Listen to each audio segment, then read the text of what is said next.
أعوذ بالله من الشيطان الرجيم. بسم الله الرحمن الرحيم. وفاقی وزارت برائے مذہبی امور کی طرف سے جاری کردہ مکتوب کا اردو خلاصہ. دعوت اسلامی ایک غیر سیاسی پرامن سب سے بڑی مذہبی تحریک ہے جو کہ ملک اور بیرون ملک قرآن و سنت کے مطابق اسلام کا پیغام عام کرنے میں مصروف عمل ہے. یہ تحریک مکمل غیر سیاسی ہونے کے ساتھ ساتھ انتہا پسندی اور دہشت گردی سے پاک ہے. وفاقی وزارت برائے مذہبی امور اس تحریک کے نیکی کی دعوت عام کرنے کے انداز اور اس سے متعلق دیگر تمام امور سے مطمئن ہے. Certificate issued by Ministry of Religious Affairs, Government of Pakistan. To whom it may concern.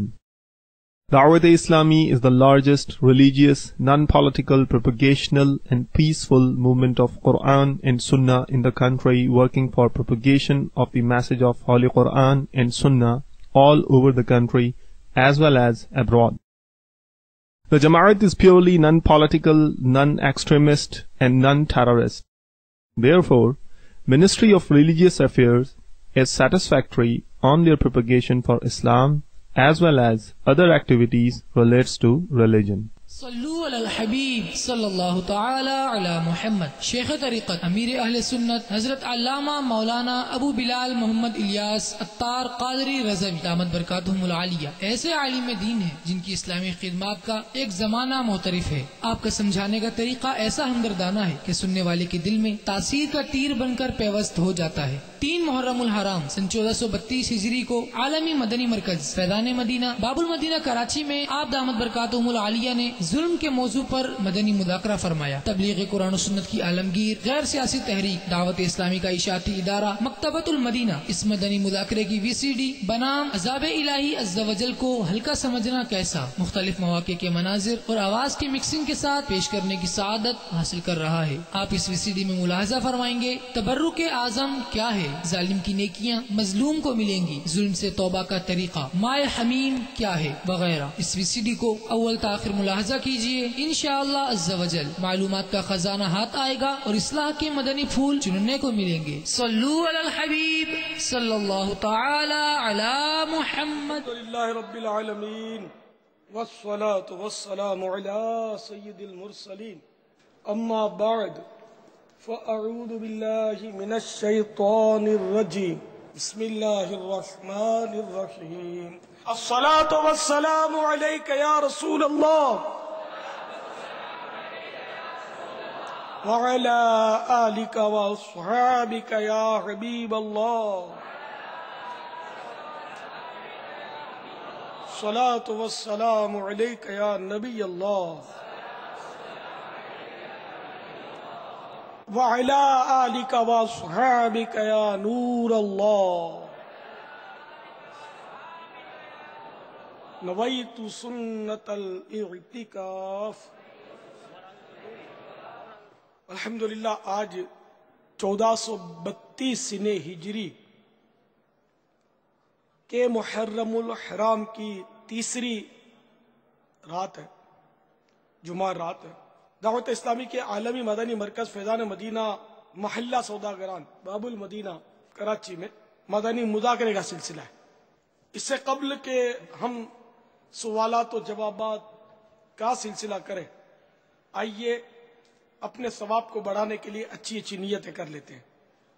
تو نگاہ نیچی کیے, توجہ سے نیتیں کریں گے تو انشاءاللہ ہو پائیں گی, ورنہ شاید ادھر ادھر دیکھیں گے, اوپر دیکھتے رہیں گے تو مشکل ہے. توجہ بٹنے والا کوئی کام, کوئی انداز, کوئی حرکت نہ ہونی چاہیے, کیونکہ نیت دل کے ابھار کو, دل کے ارادے کو کہتے ہیں. خالی رٹے رٹا الفاظ بولے زبان سے یا سر ہلاتا رہے, انشاءاللہ کہتا رہے اور دل میں نیت نہیں ہوگی تو پھر نیت نہیں کہلائے گی, ثواب بھی نہیں ملے گا. تو جو میں عرض کر رہا ہوں وہ سمجھ کر اس کو حسب حال انشاءاللہ کہیے، ٹھیک ہے نا؟ اللہ عز و جل کی رضا پانے اور ثواب کمانے کے لیے اچھی اچھی نیتیں کرتا ہوں۔ مدنی مذاکرے میں اول تا آخر شریک رہوں گا، بلا وجہ کپڑے یا بدن یا داڑھی یا سر کے بال سہلانے، دھاگے دریوں یا کپڑوں کے نوچنے، انگلیوں سے کھیلنے، ادھر ادھر دیکھنے، باتیں کرنے، دوسرے کو اشارے کرنے، ٹیک لگانے، پردے پردہ نہ ہونے کی صورت میں گھٹنے کھڑے کر کے دوسروں کے لیے بدنگاہی کا باعث بننے، گھٹنوں میں سر رکھنے، دوسروں کو اٹھ کر چل پڑنے وغیرہ وغیرہ سے بچتے ہوئے علم دین کی تعظیم کی خاطر جہاں تک ہو سکا دو زانو بیٹھ کر علم دین سمجھنے کے لیے نگاہیں جھکائے خوب کان لگا کر سنوں گا۔ صلو علی الحبیب اذکر اللہ توبو الی اللہ وغیرہ سن کر ثواب کمانے اور سزا لگانے والے کی دلجوئی کے لیے نمایاں آواز سے جواب دوں گا۔ دھکا وغیرہ لگا تو صبر کروں گا، گورنے جھڑکنے الجھنے جھگڑنے سے بچوں گا، خاص خاص باتیں لکھ لوں گا، موبائل فون آف کر دوں گا، وائبریشن پر بھی نہیں رکھوں گا، نہ میسج کسی کو کروں گا، نہ میسج دوں گا، نہ فون اٹینڈ کروں گا، نہ فون کروں گا۔ اور اس کا اہتمام انشاءاللہ مسجد میں خصوصاً یا چوک اجتماع درس وغیرہ جو بھی اس طرح کے مواقع ہوں گے اس میں اس طرح کے اہتمام کیا کروں گا، فون بند رکھا کروں گا۔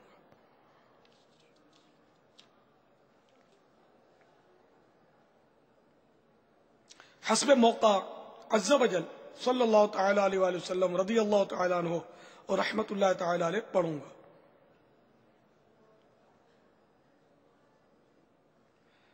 مدنی مذاکرے کے بعد خود آگے بڑھ کر سلام و مصافحہ اور انفرادی کوشش کروں گا، بنیت ادائے سنت بات کرتے ہوئے مسکراتا رہوں گا۔ اب مزید اپنے لیے نیتیں کرتا ہوں، اس میں بعد آپ کے بھی کام آتی رہیں گی۔ کوئی کیسے ہی ناگوار انداز میں سوال کرے صبر کروں گا، یقینی معلومات ہوگی تو ہی جواب دوں گا، ورنہ بزرگوں کی سنت ادا کرتے ہوئے لا اعلم یا لا ادری یا مجھے نہیں آتا، مجھے نہیں معلوم، اور اگر نیت ہوئی بعد میں بتانے کی تحقیق کر کے تو یہ عرض کر دوں گا کہ انشاءاللہ معلومات کر کے بتاؤں گا، کیونکہ یہ نیت نہ ہو بتانے کی بعد میں تو پھر یہ کہنا کہ بعد میں بتاؤں گا، کتاب دیکھ کر بتاؤں گا، یہ بھی جھوٹ ہو جائے گا۔ اگر نیت نہیں ہے بتانے کی اور نیت ہے بتانے کی اور بھول گیا یا کسی وجہ سے نہ بتا سکا تو وہ ظاہر گناہگار نہیں ہے۔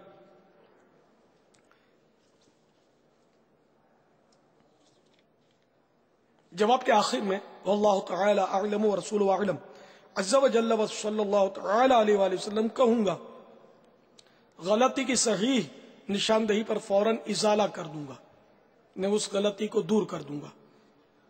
غلط مسئلہ نکل گیا تو انشاءاللہ وہ صحیح مسئلہ بتا دوں گا، اگر کسی نے میری اصلاح کر دی تو، یا کم از کم وہ غلط مسئلہ واپس لے لوں گا کہ بھئی یہ مسئلہ ابھی اطمینان نہیں ہے، اس کو ابھی کنفرم نہ سمجھے، تو یہ بھی ایک ازالے کی صورت بن جائے گی انشاءاللہ، کیونکہ اب معلوم نہیں ہے جواب تو جواب دینا واجب ہے بھی نہیں۔ اعلاء کلمت الحق یعنی اللہ عز و جل کا کلمہ بلند کروں گا، پارہ 14 سورۃ النحل آیت نمبر 125 میں دیے ہوئے حکم کی تعمیل کروں گا، اور اس میں حکم یہ ہے ادعو الی سبیل ربک بالحکمت والموعظۃ الحسنہ، ترجمہ کنز ایمان، اپنے رب عز و جل کی راہ کی طرف بلاؤ پکی تدبیر اور اچھی نصیحت سے۔ اس فرمان مصطفیٰ صلی اللہ تعالی علیہ وآلہ وسلم کی پیروی کروں گا۔ وہ فرمان مصطفیٰ صلی اللہ تعالی علیہ وآلہ وسلم یہ ہے بلغوا عنی ولو آیہ، یعنی پہنچا دو میری طرف سے اگرچہ ایک ہی آئے تو، نیکی کا حکم دوں گا اور برائی سے منع کروں گا۔ عربی و انگریزی اور مشکل الفاظ و اشعار بولتے وقت دل کے اخلاص پر توجہ رکھوں گا، یعنی اپنی علمیت کی دھاک مٹانی مقصود ہی تو بولنے سے بچوں گا۔ مدنی قافلے، مدنی انعامات نیز علاقہ دورہ برائے نیکی کی دعوت کی رغبت دلاؤں گا. نظر کی حفاظت کی عادت بنانے کی خاطر اور جواب دینے وغیرہ کے دوران حتی الامکان نگاہ نیچی رکھوں گا. سوال کرنے کا موقع ملا تو اس میں بھی حتی الامکان نگاہیں نیچی رکھوں گا. ویسے ادھر ادھر دیکھنے میں کوئی گناہ نہیں ہے، لیکن ادھر ادھر دیکھنے کے نقصانات بہت ہیں. امرت پر نظر پڑی، پھر خدا نہ خواستہ دل بہکا، پھر بھی نظر نہ ہٹی. عورت پر نظر پڑی، کسی کے گھٹنے کھلے اس پر نظر پڑی، رانیں کھلی اس پر نظر پڑی. ادھر ادھر دیکھنے سے اسکوٹر پر کوئی جا رہا ہے، پیچھے بیٹھی ہے، چٹیا اس کی لہرا رہی ہوتی ہے، تو یاد رکھیے غیر عورت کے بال جو لٹک رہے اس کو دیکھنا بھی حرام ہے، جائز نہیں. ادھر تو کوئی خیر میں نے کہ اس کو معاذ اللہ مایوس سمجھتے نہیں. اب ٹھیک ہے، انہوں نے حیا کی چادر اتار دی کچھ عورتوں نے یا کثیر عورتوں نے. ہم اپنی آنکھوں پر حیا کا پردہ ڈالے رہے، یہی ہو سکتا ہے، اس کے سوا کوئی چارہ نہیں ہے. ہم ان ساری لاکھوں کروڑوں عورتوں کو پردہ نہیں کروا سکتے. کوشش اپنی جاری ہے، لیکن کامیابی اتنی نہیں ہے. سمجھدار ہے کہ وہ ہر طرف بے پردگی ہے. تو اب یہ کہ یہ برقع نہیں پہنتی، ہم اپنی آنکھوں کو ہی برقع پہنا دیں، کیونکہ ہم وہ ان جیسا برقع پہنے تو پھر گناہ گار ہوں گے کہ عورت کی مشابہت ہو جائے گی. تو کم از کم آنکھوں کو برقع، یہ ایک محاورتاً جدید محاورہ کہہ لیں یا جو بھی کہہ لیں میرا، کہ اپنے آنکھوں کو پردہ دے دیں. اپنی آنکھیں اگر نیچی رہنے کی عادت پڑ جائے نا تو پھر انشاءاللہ نگاہوں کی حفاظت بہت مدینہ ہو جائے گی. ادھر ادھر دیکھنے کی عادت ہے نا، اوپر گورنے کی، ادھر دیکھنا ادھر دیکھنا، ادھر تاکنا اس کو تاکنا. جب بھی بات کری تو سیدھی نگاہ جو اگلے کے چہرے کو گور رہی ہے. یہ عادتیں رہی تو بہت مشکل ہے کہ نگاہوں کی حفاظت کی عادت پڑے. ذرا اگلے کے چہرے کو دیکھے بھی اگر بات اگر کرنے پر ہم قدرت حاصل نہیں پاتے، اپنی کوشش نہیں کرتے، سیریس نہیں لیتے، تو غیر عورتوں سے باتوں کا موقع آئے گا تب بھی یہی حالت رہے گی شاید، کہ وہ چہرے پر نظر اس کے پڑتی رہے گی، پھر خالی چہرہ نہیں دکھے گا اور بہت کچھ دکھے گا.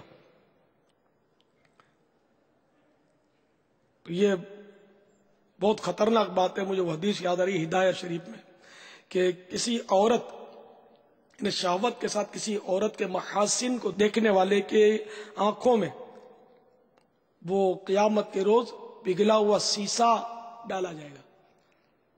ذرا دھول اڑتی ہے ہوا سے تو اگر کوئی ذرہ پڑ جائے آنکھوں میں تو کیسا پریشان کرتا ہے. اور اگر مرچ کا ذرہ تو تگنی کا ناچ نچا دیتا ہے. دھویں سے پیاز کٹ رہی ہے تو آنکھیں اس کو برداشت نہیں کر سکتی، سیسا پگھلا ہوا کیسے برداشت کریں گے. تو اس طرح کے مواقع پر ان عذابات پر بھی اگر توجہ جائے نا کہ میں تو یہ برداشت نہیں کر سکتا، معمولی دھول کا ذرہ جو سیسے کا پگھلا ہوا تو یقیناً کوئی بھی برداشت نہیں کر سکتا. اگر کوئی کہے کہ میں اللہ کا عذاب برداشت کر لوں گا وہ تو کافر ہو جائے گا، مسلمان ہی نہیں رہے گا. کہ اللہ کے عذاب کو ہلکا سمجھتا، آسان سمجھتا ہے، معاذ اللہ ثم معاذ اللہ. یہ نہیں جیسے بعض جاہل لوگ بول دیتے ہیں کہ ٹھیک ہے یار ہم ہیں تو مسلمان نا، جہنم میں ہمیشہ تھوڑی رہیں گے، بعد میں ہم کو جہنم سے نکالا تو جائے گا، تو چلو گناہ کر لیتے ہیں کہ بعد میں چلو جہنم سے نکلیں گے تو صحیح نا یار. تو یہ بھی اللہ کے عذاب کو ہلکا سمجھنے کی وجہ سے کہہ رہا ہے کہ چلو میں تھوڑا بہت عذاب برداشت کروں گا، تھوڑا بہت نہیں ہوگا، وہ بھی ہزاروں سال کا عذاب ہو سکتا ہے. ایک نماز جو قضا کر دے، ایک نماز جو ترک کر دے نا، تو میرے آقا اعلی حضرت فتح رضویہ میں فرمایا کہ ہزاروں سال کے عذاب کا حقدار ہے وہ. تو اس لیے وہ آسان نہیں. خدا کی قسم ایک لمحے کے کروڑویں حصے کو بھی عذاب کے کوئی برداشت نہیں کر سکے گا. اگر کوئی کہتا ہے میں برداشت کر لوں گا تو وہ مسلمان نہیں ہے. اب کہ چلو تھوڑا عرصہ جہنم میں رہ لوں گا میں، تو اگر اس طرح کا کوئی نعوذ باللہ وہ کہتا ہے تو وہ تو پھر اب ہمیشہ رہے گا جہنم میں کہ عذاب کو اس نے اللہ کے ہلکا جانا کہ میں تھوڑا سا برداشت کر لوں گا، معاذ اللہ. تو اب وہ تھوڑا نہیں، اب ہمیشہ کے لیے تھوڑا کہ اللہ سے عافیت کا سوال کرنا چاہیے کہ یا اللہ ہمیں ایک لمحے کے کروڑویں حصے کے لیے بھی تو عذاب نہ دینا، ناراضی نہ ہونا ہم سے.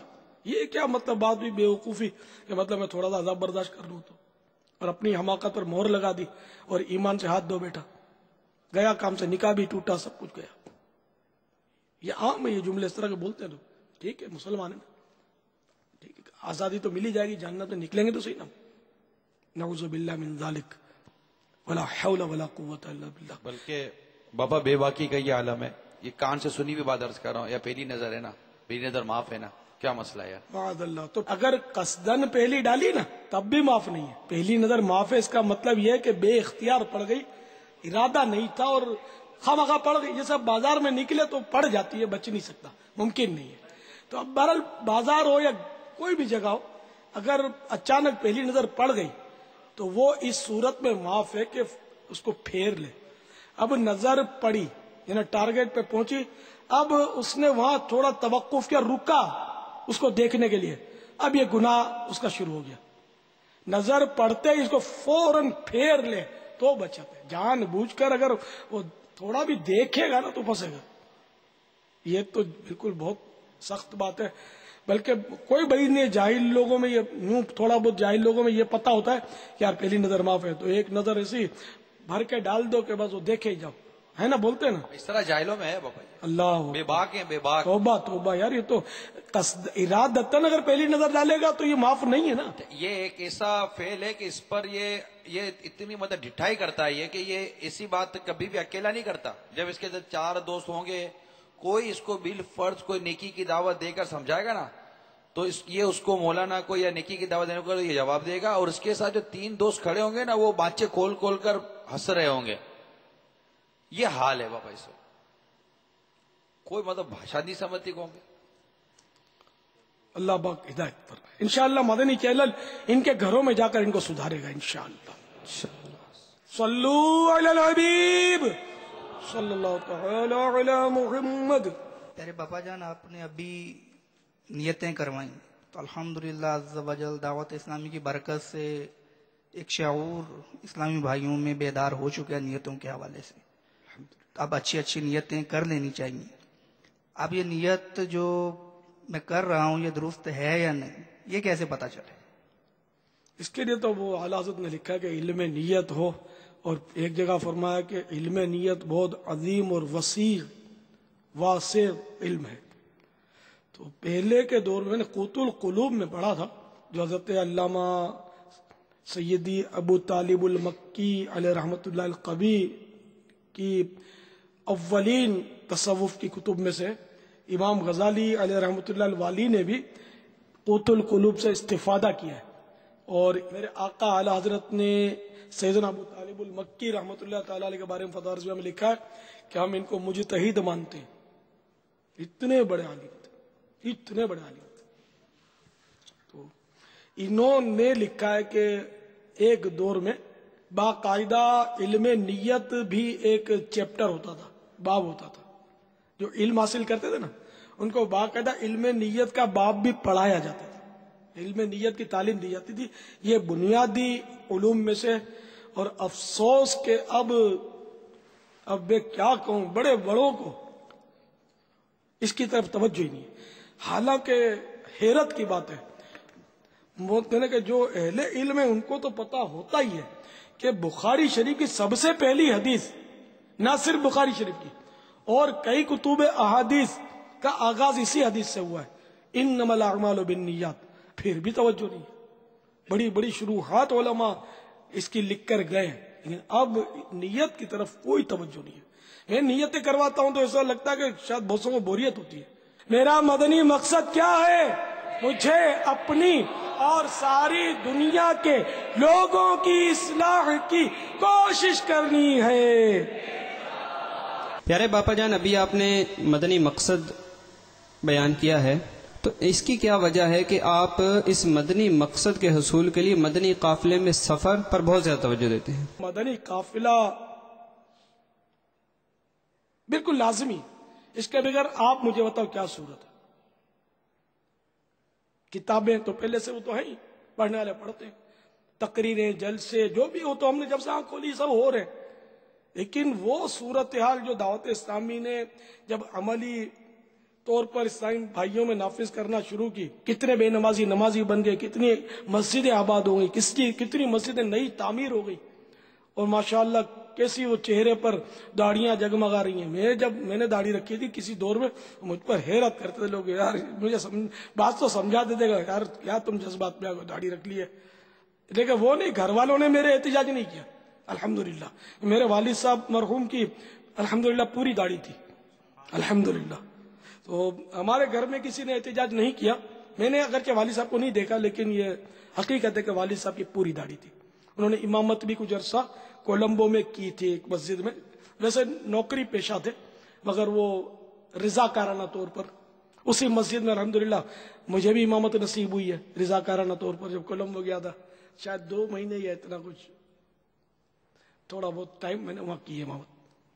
امام صاحب نہیں تھے، سفر پہ گئے تھے اپنے وطن، مجھے کھڑا کر دیا. میں تو مسافر کی نیت سے گیا تھا، مجھے مسلح پر ہی بیٹھا تھا. میں بولا نہیں تم مغرب پڑھائی ہے پتہ نہیں، بس یہیں بیٹھے بیٹھے بولا آپ مقیم کی نیت کرو تاکہ 5 نمازیں پڑھاؤ.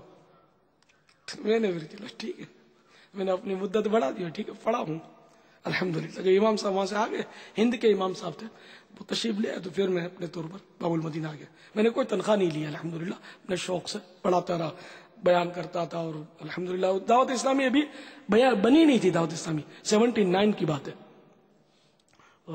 خیر، تو یہ کہ ہمارا ساتھ مجلسوں کے مدنی کاموں کا رخ مدنی قافلوں کی طرف ہے.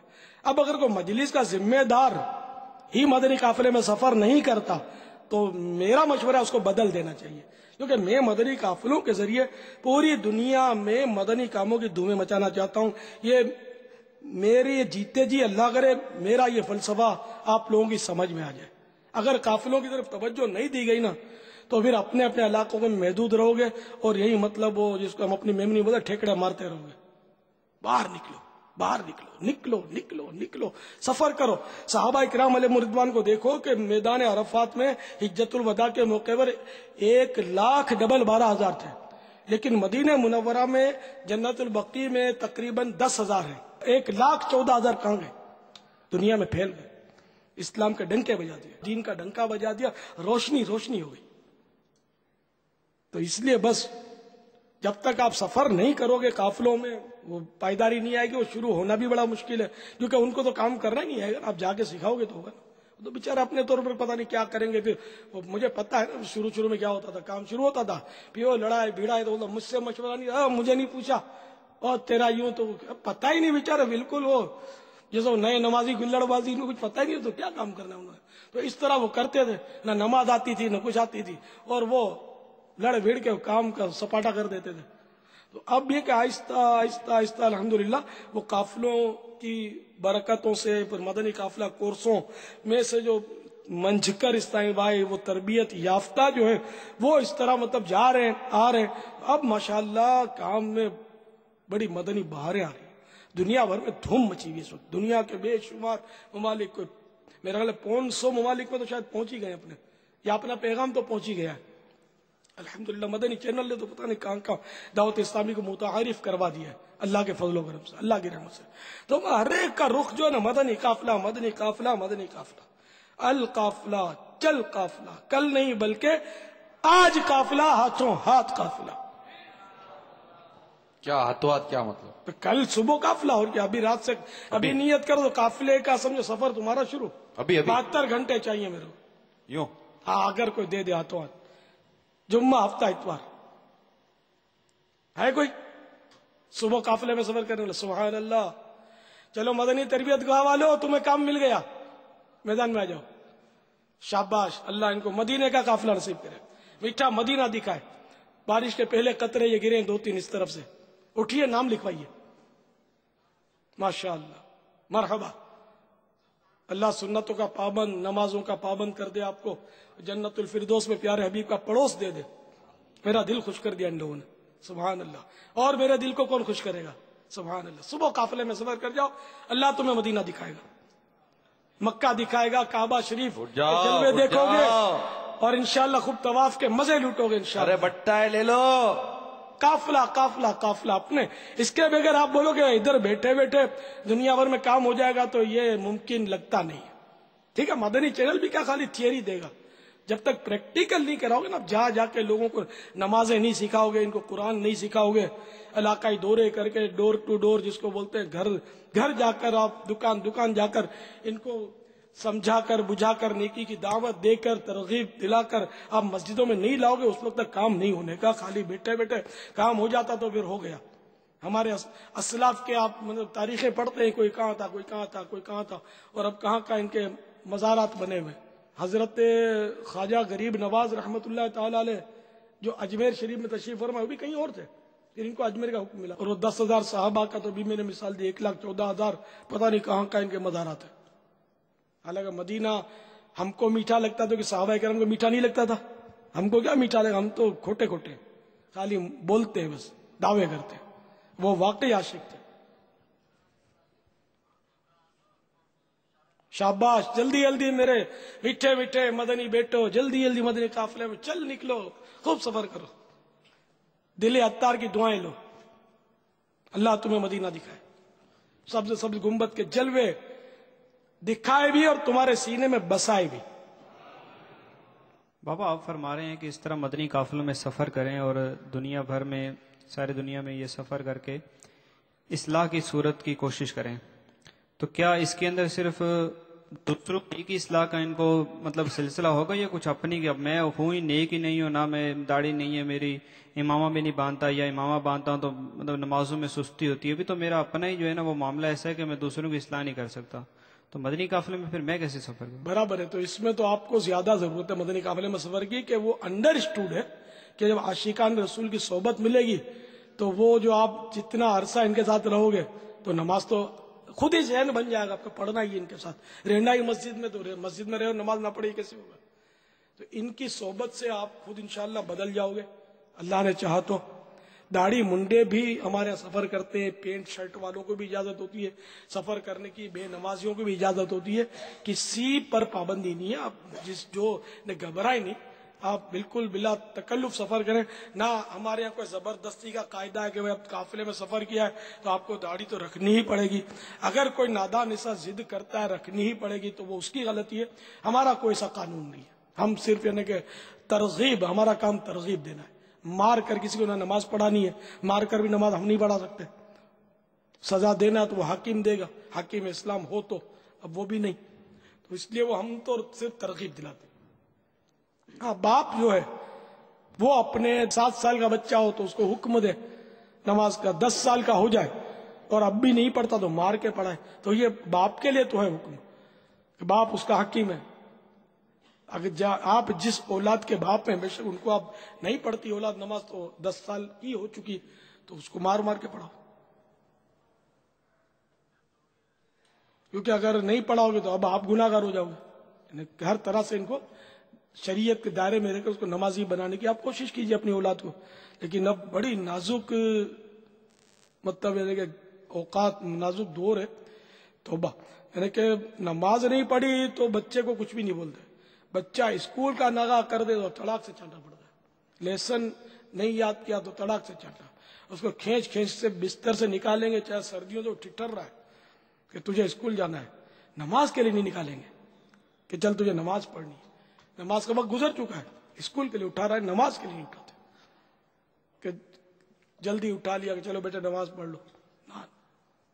یہ بہت تھوڑے ہیں، اسے اللہ نصیب کرے، ہمارے نصیب اچھے کرے. نتیجہ سامنے ہے نا بابا، ہاں نتیجہ سامنے ہے کہ اب اس وقت جو توجہ آنے والی نسل کی تعلیم کی طرف ہے، نماز کی طرف نہیں ہے. وہ دنیاوی تعلیم کی طرف. ہاں دینی تعلیم ہو نا تو اس میں تو نماز آٹومیٹک، مطلب بے نمازی ہو بھی تو وہ ایسی صحبتیں مل جاتی ہیں کہ نمازی آدمی بن جائے. بچپن سے بابا بچہ دیکھ رہے نا کہ اگر یہ نماز کی اتنی اہمیت ہوتی تو میرے ماں باپ مجھے نماز کے لیے تو جگہ دینا.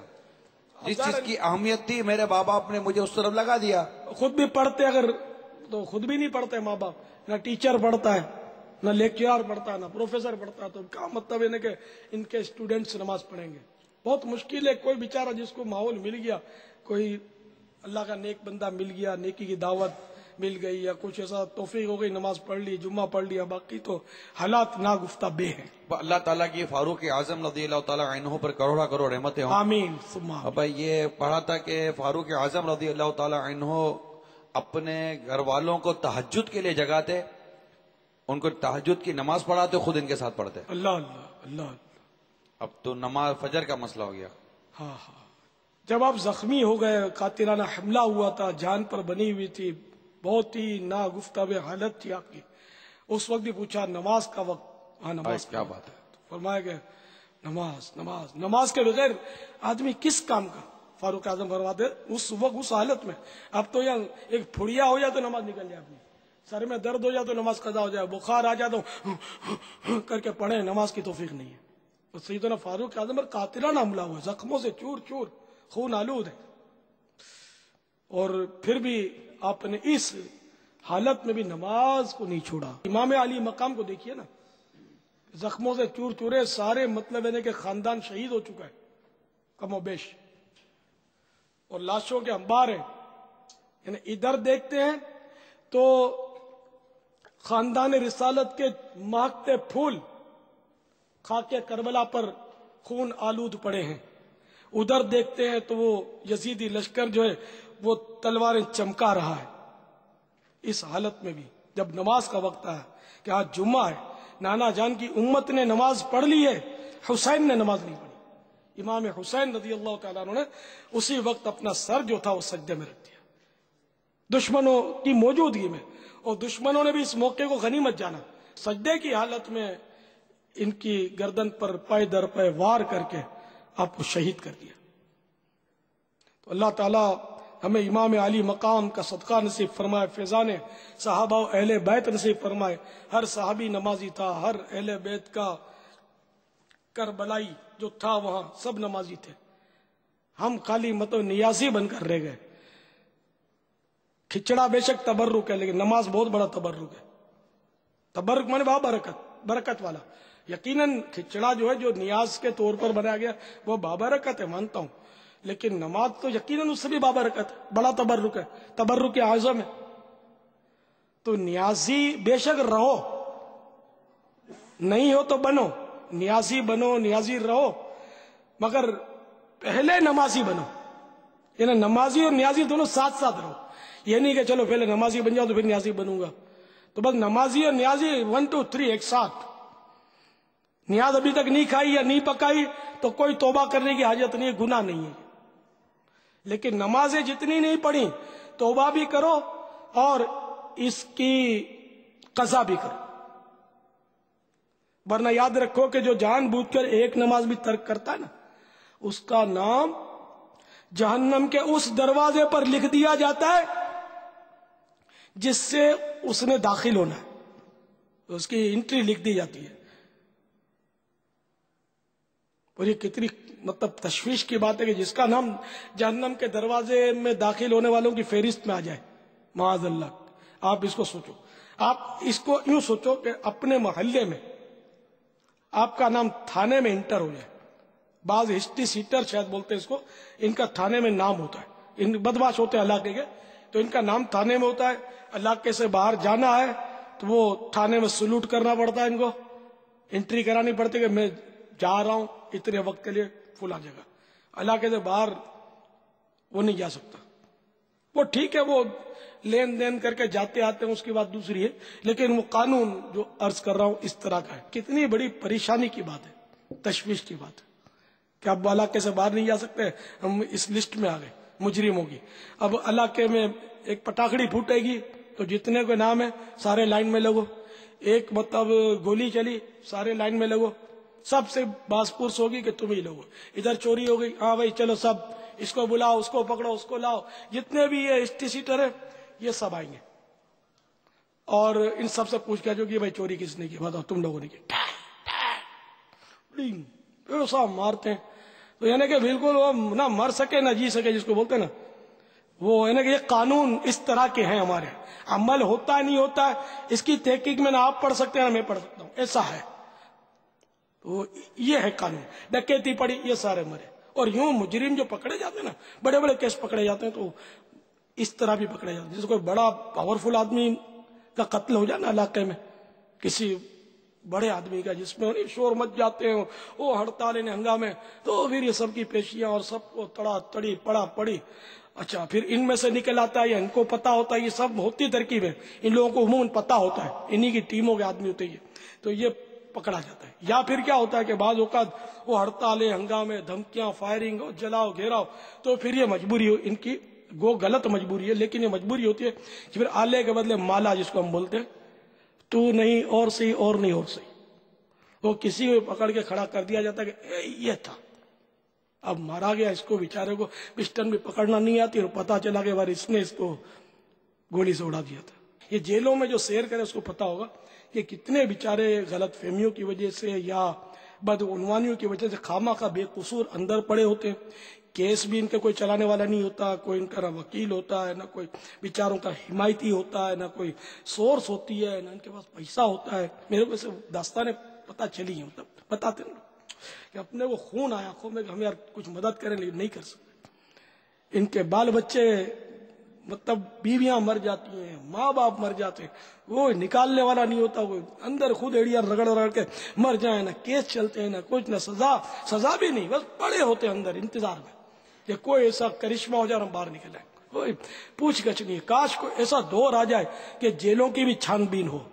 ادھر سے بھی جو بے قصور، ہاں قصوروار ہیں، میں ان کی حمایت نہیں کر رہا، جو بے قصور ہیں ان کی حمایت تو میں کروں یا نہیں کروں، وہ تو ہیں مظلوم. اس کی آہ لگے گی تو بیڑا غرق ہو جائے گا جس نے جان بوجھ کر اس کو بند کروایا یا بند کیا ہے، یا جو خامہ کا ڈھیل دے رہا ہے اس کی مطلب رہائی کی صورت میں. جو اس میں پھنسے ہوئے یہ بچیں گے نہیں، چاہے میری کھوپڑی گولی سے اڑا دیں، یہ بچ نہیں سکتے، آخرت میں نہیں بچیں گے.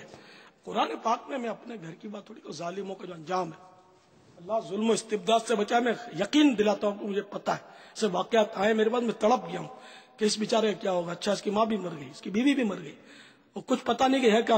بولتے ہیں لوگ ہمارا وہ لاپتہ ہو گیا ہے، 8 سال سے لاپتہ ہے، 12 سال سے لاپتہ ہے، پتا نہیں کہاں بیچارہ جیل میں سڑ رہا ہوتا ہے.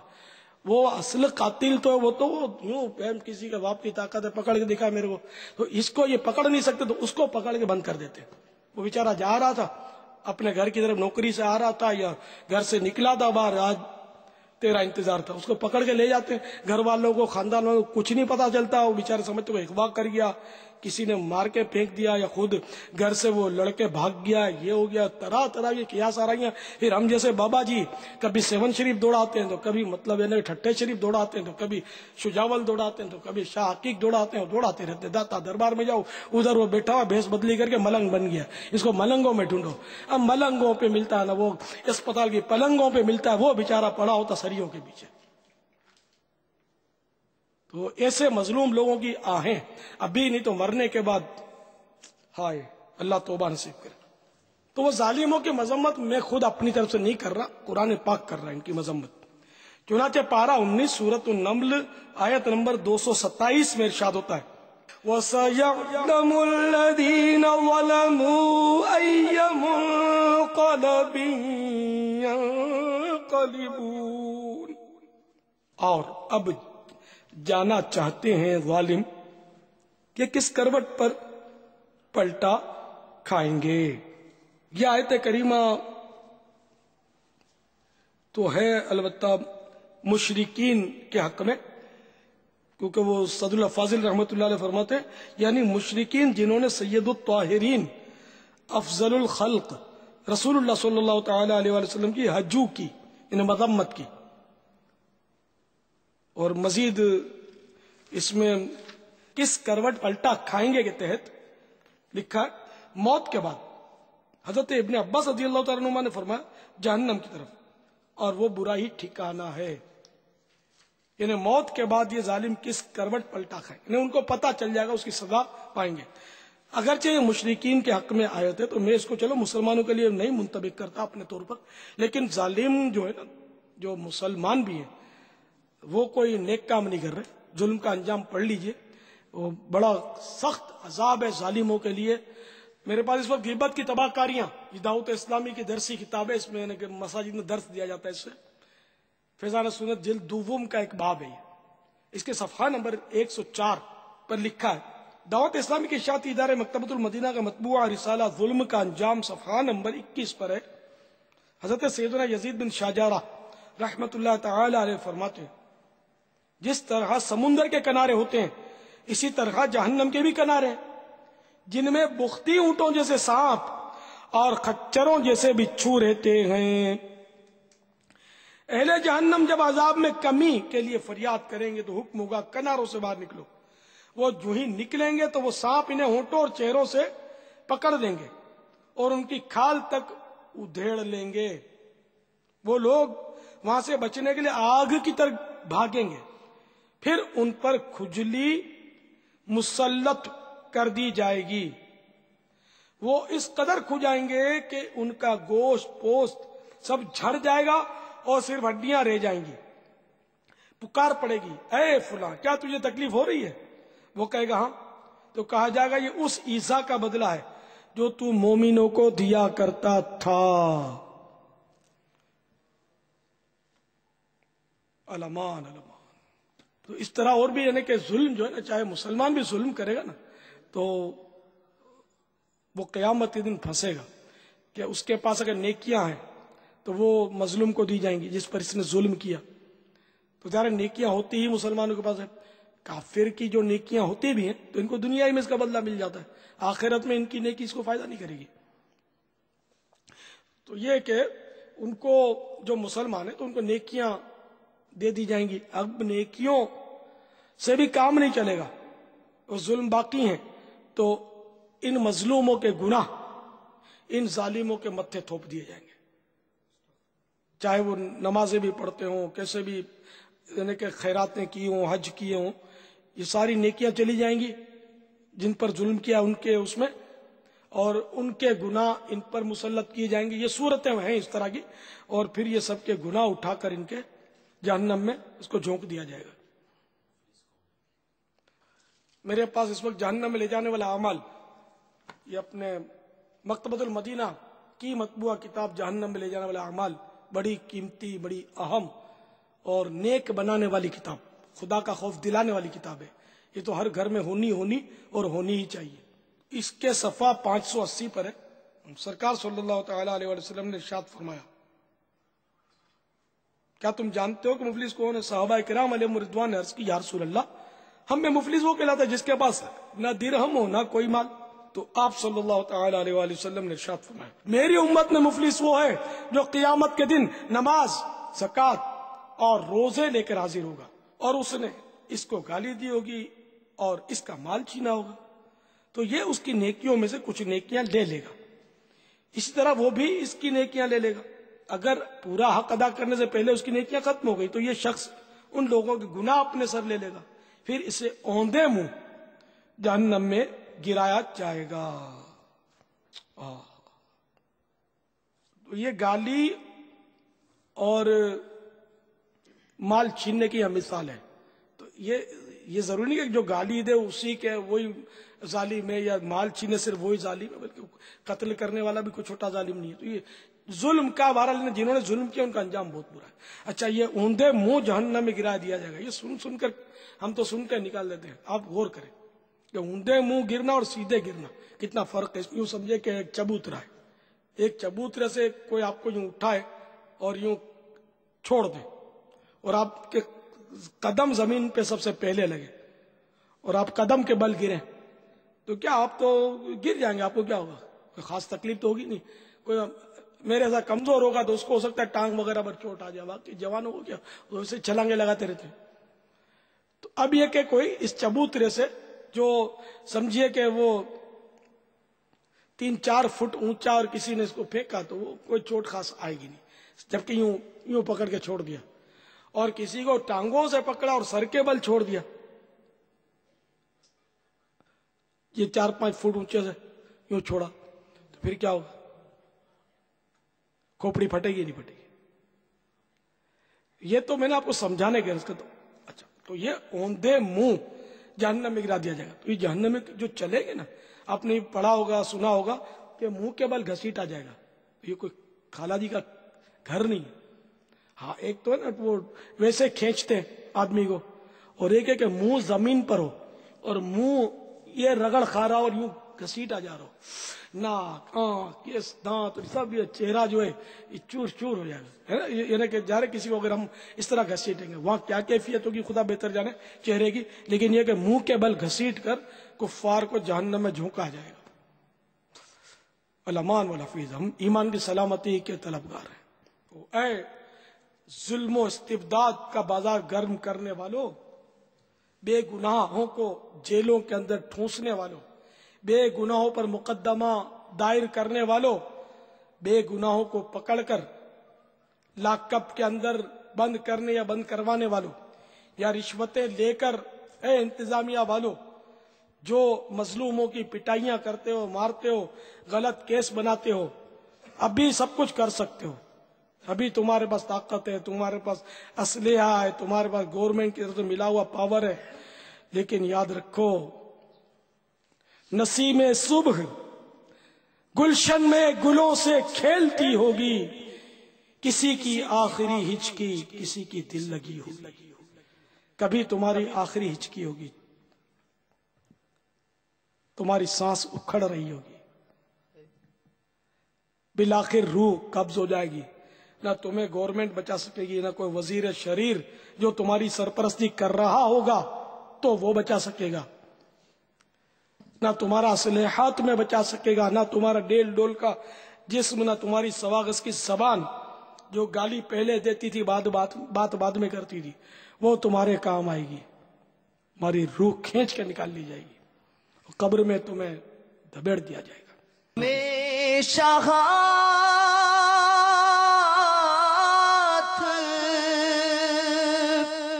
بھلائی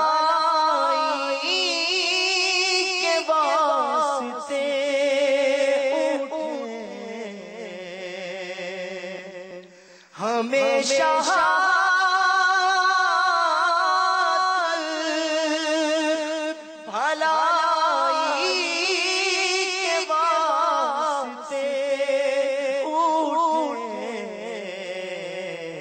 بچانا ظلم و ستم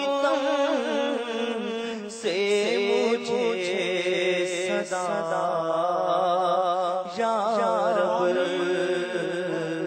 بچانا ظلم و ستم سے مجھے صدا یا رب۔ اللہ تعالیٰ ہم سب کو ظلموں ستموں سے محفوظ رکھے، جو ظلم کرتے ہیں اللہ ان کو توبہ نصیب کرے۔ صرف توبہ اکیلے میں بیٹھ کر کر لینا ظالم کے لیے کافی نہیں ہے، جن جن پر ظلم کیا ہے ان سے بھی معافی مانگے، ان کو راضی کرے، مال چھینا ہے تو ان کو ادا کرے، ورنہ سے معاف کروائے یا مہلت لے لے، کسی طرح بھی وہ ترکیب ایسی بنائے کہ وہ راضی ہو جائے مظلوم جن پر ظلم کیا ہے، ورنہ پھر آج تو کسی کو جھاڑ دیا، ڈانٹ دیا، دھمکی دے دی، دھکا مار دیا، چٹھی بھیج کر رقم طلب کر لی، بیچارے کی نیند اڑا دی، خاندان بھر کو ٹینشن میں ڈال دیا، کسی کو اغوا کر لیا تاوان کے لیے۔ لیکن موت کو دور مت سمجھیے، اب آئی کیا بھائی، جو صبح زندہ ہوتا ہے جو شام کو مردہ ہوتا ہے، جو شام کو زندہ ہوتا ہے رات کو بستر پہ مردہ ملتا ہے۔ اس طرح کے ظالموں کی میری تو عمر نکل گئی، جو دیکھیں ظالم دیکھیں جن کے نام سے لوگ لرزتے تھے، ان لوگوں کے انجام دیکھے میں نے، جوانی میں مرتے ہیں، بے دردی سے مرتے ہیں، آخر بعض اوقات مظلوم جو ہیں ان کو گھونپ دیتے ہیں، مار کے پھینک دیتے ہیں، بعض اوقات مظلوموں کی مطلب گم جاتی ہے، وہ جان پہ کھیل جاتے ہیں، ویسے یار یہ مار دے گا کہیں تو اسی کو اپنے بیچ دیں پہلے سے۔ تو میں نے دیکھے ہیں، سنے ہیں، بات دادا گیر دیکھے ہیں، میں نے شہدے دیکھے ہیں، لچے دیکھے ہیں، جن سے کوئی لڑ نہیں سکتا تھا، جن سے کوئی اونچی آواز سے بات نہیں کر سکتا تھا، ان کے انجام دیکھے۔ یہ سب تقریباً میں نے دیکھا جوانی میں مرتے ہیں، اور کتے کی موت مرتے ہیں، عبرتناک موت مرتے ہیں، کوئی تھوکنے والا نہیں ہوتا ان پر۔ تو باز آ جاؤ، دنیا میں بھی ذلت، آخرت کی ذلت، قبر کی ذلت، رسوائی، جہنم کا شدید عذاب، اللہ نہ کرے ہو گیا تو کیا کرو گے؟ آ جاؤ، مان جاؤ، بھلے ٹھیک ہے لوگ ماریں گے نہ، مار کھا لینا، ارے کمزوروں کو سب دباتے ہیں، میں کمزور بن کر دنیا میں جی نہیں سکتے ہم، شریف آدمی کا کوئی کلاس نہیں ہے، ایسا نہیں ہے۔ کیا علماء بھی دادا گیریاں کرتے ہیں، مارتے ہیں کسی کو؟ کیا مسجدوں کے امام کیا وہ گریبان پکڑ کے گھونسے چڑھاتے؟ دعوت اسلامی کے مبلغین کیا گریبان پکڑ کے ٹکر مار کے نکسیر پھوڑ دیتے ہیں؟ فائرنگیں کرتے ہیں کیا؟ لاکھوں کروڑوں مسلمان کے شریف نہیں ہے جو جی رہے ہیں اس دنیا میں؟ ایسی کوئی بات تھوڑی ہے، الحمدللہ جی رہے نا، شریفوں کی دنیا ہے، جی رہے۔ اگر کوئی سروے کیا جائے تو بدماشوں کی تعداد بہت کم نکلے گی، یوں عرفی شرفا جو ہے کہ جو مطلب یعنی فائرنگ نہیں کرتے یا مار دھاڑ اور توڑ پھوڑ نہیں مچاتے، ان کی تعداد الحمدللہ دنیا میں آپ کو مسلمانوں میں غالب اکثریت انہی کی ملے گی الحمدللہ۔ تو اس لیے آپ بھی انہی میں شامل ہو جائیں۔ میرا مشورہ دعوت اسلامی میں آ جاؤ، انشاءاللہ سارے مسائل حل ہو جائیں گے انشاءاللہ. ظلم سے بھی توبہ ہو جائے گی, مظلوم بھی انشاءاللہ راضی ہو جائیں گے, کوئی ایسی صورتیں بن جائیں گی انشاءاللہ. آج جلدی جلدی آ جاؤ, میری دعوت اسلامی میں آ جاؤ. میری دعوت اسلامی تمہیں آقا کے قدموں تک پہنچا دے گی انشاءاللہ. ظلم کے خلاف جنگ جاری رہے گی, ظلم کے خلاف جنگ جاری رہے گی. بابا بہت سی چیزیں مانے آتی ہیں اس میں جو آپ فرما رہے ہیں نا, واپس آ جاؤ. اللہ تعالیٰ آپ کو مزید برکت عطا فرمائے. جس محبت بھرے درد بھرے انداز سے اس وقت آپ مدنی پھول عطا فرما رہے ہیں, جس طرح اسلامی بھائیوں کو سمجھا رہے ہیں, تو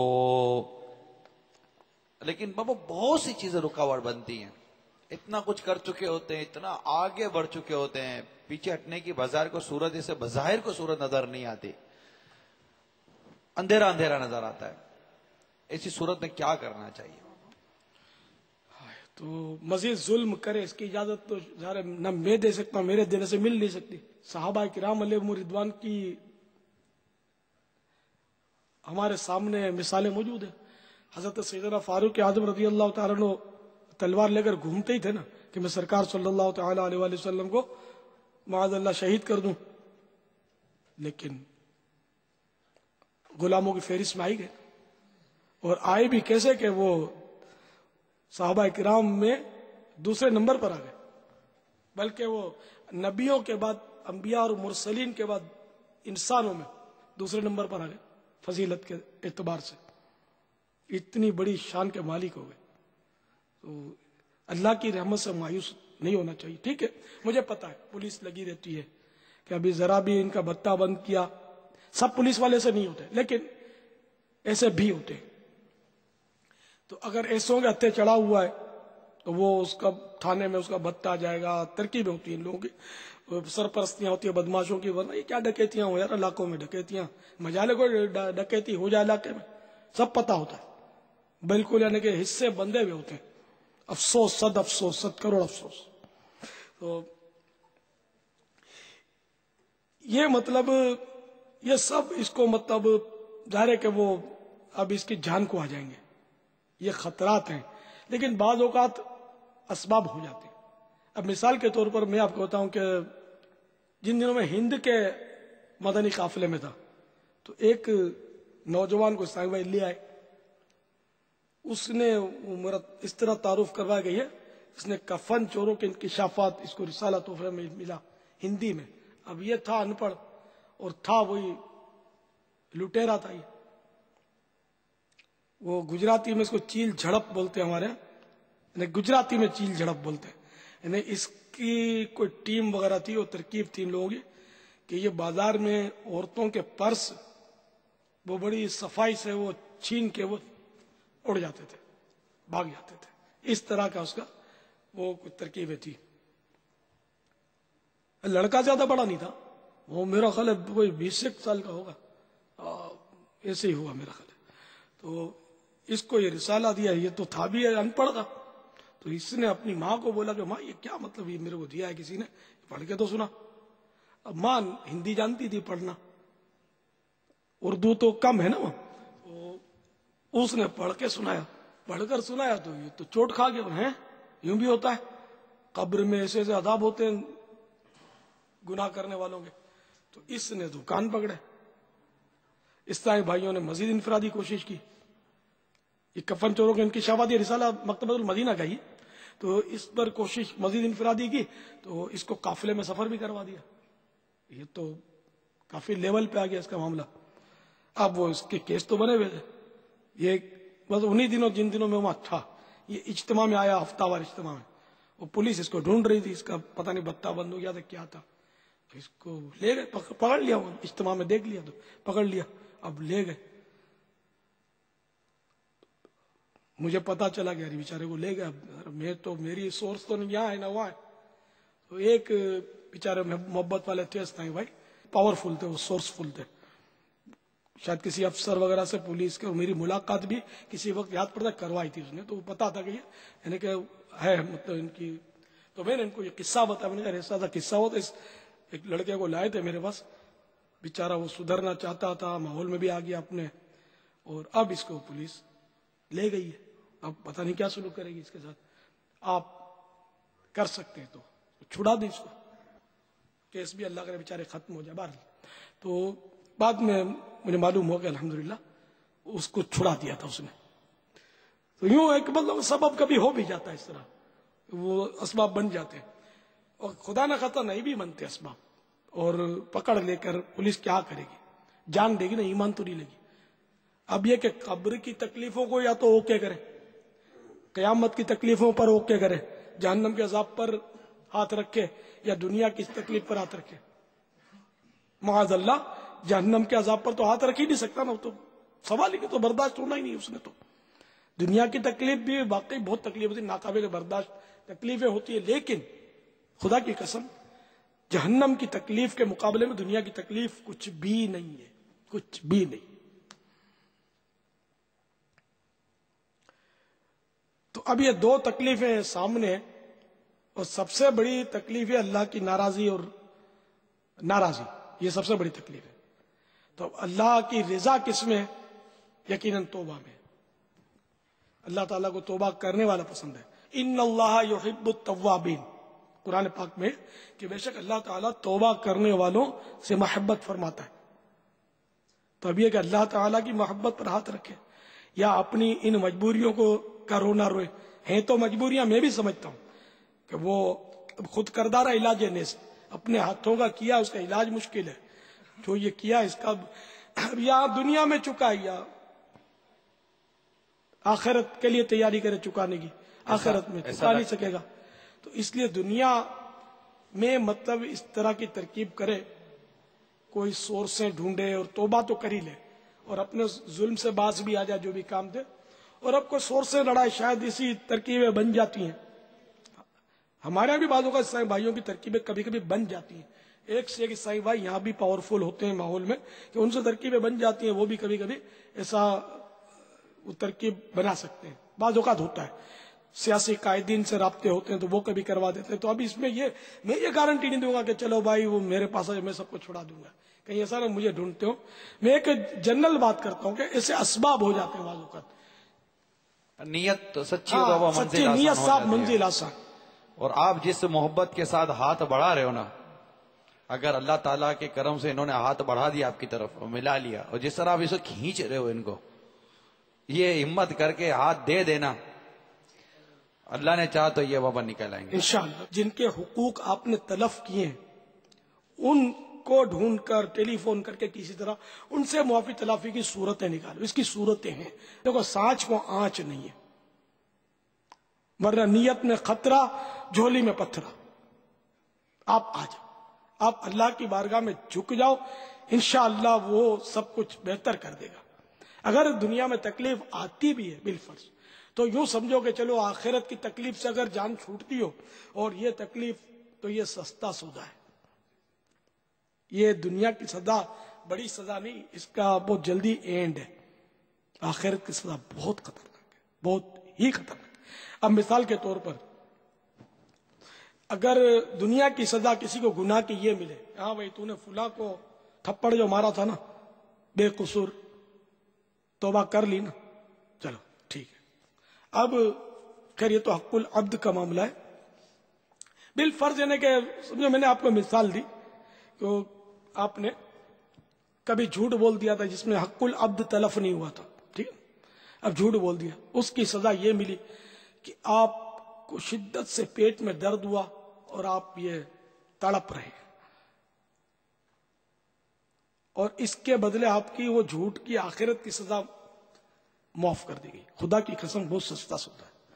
بھلے آپ کو بہت تکلیف ہے، لیکن جو عذاب جو ہے نا، اس میں یوں میں آپ کو سمجھانے کے لیے بولوں گا کہ جو عذاب ہے نا، یوں سمجھ لو کہ اس میں پیٹ کا درد بھی شامل ہے، اس میں زخم کی جلنیں بھی شامل ہیں، اس میں خارشیں بھی شامل ہیں، اس میں سانپ کے ڈسنے، بچھو کے ڈنک مارنے بھی شامل ہیں، اس میں آگ کے جلانے بھی شامل ہیں، اس پہ ہتھوڑے مارنے، زنجیریں مارنے، گھسیٹنے، پھینکنے، پٹخنے، یہ ہزار تکلیفیں جس کو میں مثال دے کر یہ ساری خالی سمجھانے کے لیے، ورنہ حقیقت تو اس کی بیان ہم کر ہی نہیں سکتے کہ وہ کیا کیا تکلیف.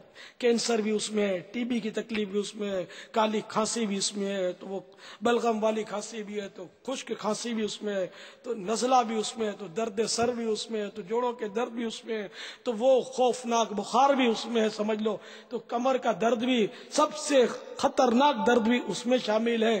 کوئی ایسی دنیا کی تکلیف نہیں ہے کہ جو اس عذاب میں شامل نہیں ہے۔ یہ میں آپ کو سمجھانے کے عرض کر رہا ہوں، ورنہ خدا کی قسم دنیا کی ساری تکلیفوں، جس میں کینسر اور دنیا جہان کے مرض، آپریشن کی تکلیفیں اور یہ سب، مطلب کسی کو وہ کوٹ کوٹ کے اس کا کیما کر دے نا، وہ ساری تکلیفیں بھی ایک پلڑے میں رکھ دیں، اور جہنم کے عذاب کہ ایک لمحے کا کروڑواں حصہ ترازو کے دوسرے پلڑے میں رکھ دیں، خدا کی قسم وہ ایک لمحے کا کروڑواں حصے کی جو تکلیف ہے نا، ان ساری تکلیفوں پر حاوی ہو جائے گی۔ یہ میں نے صرف سمجھانے کے لیے آپ کو کہا ہے، اتنی تکلیفیں۔ تو اگر جھوٹ بولنے کی وجہ سے صرف پیٹ کا درد ہو گیا، بہت سستا سودا یار، خالی بخار آ گیا، خدا کی قسم صاحب مفت ہے یار، مفت۔ اگر اس کی وجہ سے یہ گناہ معاف ہونے کی گارنٹی مل جاتی ہے تو کیا بات ہے، بہت سستے سودے یار۔ یہ دنیا کی تکلیفیں نہیں ہیں اتنی خطرناک جتنی آخرت کی تکلیف ہے۔ ہم عافیت کے طلبگار ہیں کہ یا اللہ ہمیں نہ دنیا میں تکلیف ہو نہ آخرت میں تکلیف ہو۔ میں تکلیفوں کا رب سے سوال نہیں کر رہا، میں آپ کو سمجھا رہا ہوں۔ میں خود کمزور، مجھے پتا ہے کہ ایک نظرہ بھی ہوتا ہے تو مجھ سے برداشت نہیں ہوتا، تو میں آپ کو کیوں کہوں کہ پیٹ میں درد ہے، کوئی بددعا تھوڑی دے رہا ہوں، میں آپ کو سمجھا رہا ہوں کہ کبھی اگر ایسا ہو جائے تو دل کو منا لے کہ یہ تکلیف بہت سخت ہے۔ ایک بار وہ ایک مریض جو تھا وہ کڑوی دوا کا اس نے بہت بڑا یعنی کہ سمجھو کٹورا بھرا، کڑوی بھی ایسی کہ وہ کڑواہٹ بھی اس سے شرما جائے، وہ کڑوی دوا، اور اس کا رنگ ایسا خوبصورت سبز سبز، وہ ٹھنڈی بوتل جیسے وہ ڈالی ہوئی ہے۔ اپنے ایک اسلامی بھائی کو اس نے بتائی دوست کو کہ یہ نہیں، میرے کو حاجت نہیں ہے، اس نے اس طرح کا کچھ جواب دیا۔ تو اس نے کہا کہ یہ بظاہر تو شربت نا، وہ بہترین شربت لگ رہا ہے لیکن یہ شربت ہے نہیں، یہ انتہائی کڑوی دوا ہے، اور اس کو پینے سے مائے حمیم یاد آ جائے۔ یعنی جہنم کی جو جہنم کا مشروب ہے نا، وہ اتنا خطرناک ہوگا، اتنا خطرناک ہوگا۔ جہنم کا سمجھو کہ شربت یا پانی، اس میں بھلائی ہے بھی نہیں نا، تو وہ تو بہت خطرناک ہے، عذاب ہے وہ۔ تو وہ جہنم میں جو پانی دیا جائے گا کھولتا ہوا پانی، مائے حمیم، بازوں کے نزدیک وہ جہنمیوں کا نکلا ہوا خون اور پیپ، تو یہ بہرحال یہ کہ اس طرح کا پانی ہے سمجھو کھولتا ہوا، وہ جہنمیوں کو پینے کے لیے دیا جائے گا۔ تو جب وہ منہ کے قریب کریں گے اتنا گرم ہوگا، اتنا گرم ہوگا، اتنا گرم ہوگا، دنیا میں ایسا گرم تصور نہیں کیا جا سکتا۔ وہ اتنا گرم ہوگا کہ جیسے منہ کے قریب آ گا نا تو یہ منہ کی ساری کھال جو ہے نا یہ سب جھڑ کے اس پیالے میں پانی کے اندر گر جائے گی۔ مگر اب یہ اس کو پینا پڑے گا، یہ عذاب ہے اس کا، اس کو یہ پیے گا، اس کو مجبور ہوگا، یہ پیے گا تو جیسے یہ پیٹ میں جائے گا نا تو اس کی آنتیں کاٹ کاٹ کے وہ دونوں ٹانگوں کے درمیان سے پچھلے رستے سے باہر خارج ہو جائیں گے، اور موت بھی نہیں آئے گی۔ ہائے ہائے ہائے، یہاں تو تصور نہیں ہے جینے کا کہ اس طرح آنتیں کٹ کے پیچھے کے رستے نکل تو آدمی زندہ رہ ہی نہیں سکتا، وہاں موت نہیں آئے گی جہنم میں۔ یہ جو دوا ہے تو یہ اتنی مطلب یہ خوبصورت جو ہے یہ اتنا کڑوا ہے، اور مائے حمیم کی یاد دلا دے۔ تو وہ خوف خدا والا تھا اس کا دوست، اس نے کہا اچھا یار پھر تو میرے کو پلاؤ یار یہ۔ تو آخر اس نے بھی تھوڑا سا پیا اس میں سے، حالانکہ اس کو اس کی حاجت نہیں تھی۔ وہ بولا نہیں یار یہ مائے حمیم کی یاد ہے، وہ خوف خدا کا اس میں تصور باندھ سکتا ہے، تو چلو یار میں بھی کچھ باندھ لیتا ہوں۔ تو یہ میں آپ کو سمجھانے کے لیے عرض کر رہا ہوں کہ ایسا کرنا بھی ممکن ہے۔ اب یہ دوا جیسے اور جو بھی مرض ہو اس کا، تو یہ مرض اور یہ دوا خدا کی قسم بہت آسان ہے۔ مائے حمیم کتنا خطرناک ہے، اب کڑوا ہوا تو تھوڑا موڈ خراب ہوگا، تھوڑا یوں کرے گا بندہ، اور کیا کرے گا؟ پینے کے بعد میٹھی چیز منہ میں ڈال دے گا تو اس کا کڑواہٹ زائل ہو جائے گی، اور کیا ہوگا؟ 2-4 گھنٹے منہ کڑوا رہے گا، بہت بہت تو یہ ہوگا، اور کیا ہوگا؟ وہ منہ کی کھال تو اس میں نہیں گر رہی، آتے تو کٹ کے پیچھے سے نہیں بہ رہی، اندر کے کل جتنا بھی آلات جو اندر کا جو ہے نا حساب کتاب، پھیپھڑے اور کلیجیاں اور یہ تو نہیں کٹ رہی نا. تو یہ مطلب سب سمجھنے کی بات ہے. ہر چیز میں مطلب اپنے کو کوشش کرنی چاہیے کہ آخرت کا تصور نکال لیا جائے. اس طرح کڑوی دوائیں اور اس طرح کے آپریشن کی نوبت آئی تو، انجیکشنوں کی نوبت آئی تو، کوئی تکلیفیں بیماریاں آئیں تو اس طرح اس میں صبر آسان ہو جائے گا. آخرت کی تکلیفوں کو یاد کرے نا بندہ، ثواب بھی ملے گا اور صبر بھی آسان ہوگا. اللہ نصیب کرے. جب بھوک بہت لگی تو قیامت کی بھوک یاد کرے گا، وہاں تو بھوک سے کمر ٹوٹ رہی ہوگی، کوئی کھانا نہیں دے گا. اور یہاں تو ابھی کھانا تیار ہے، تھوڑی دیر کے بعد مل جائے گا، مل تو جاتا ہے. بھوک سے مرتا تو نہیں عام طور پر یہاں، ایسا تو شاید مشکل ہی ہو، بھلے فاقہ ہو جاتا لیکن کوئی نہ کوئی کھلا ہی دیتا. آدمی کسی سے مانگ لیتا ہے، دے دیتا ہے، کوئی رحم کھا کے ترکیب بن جاتی ہے. کچھ نہ کچھ ایسی چیزیں کھا لیتا ہے جو بھلے عادت میں نہیں ہے اس کی غذا، لیکن پھینکی پھینکائی کچھ مل جاتی چیزیں، آدمی اپنی بھوک مٹا سکتا ہے. وہاں قیامت میں کیسے بھوک مٹے گی؟ وہ 2-4 منٹ 2-4 گھنٹوں کی بھوک نہیں ہوگی. وہ ہاں تصور نہیں ہے. جن پر کرم ہوگا، جن پر کرم ہوگا اس کی بھی عجیب شانیں ہوں گی. بعضوں کے نزدیک قیامت کا جو میدان ہے نا وہ روٹی ہوگا. میدان قیامت جو روٹی کا بنا ہوا ہوگا، اور جن پر کرم ہوگا اللہ تعالیٰ کا، وہ اسی کو توڑ توڑ کے روٹی سے بھوک مٹا لیں گے قیامت میں.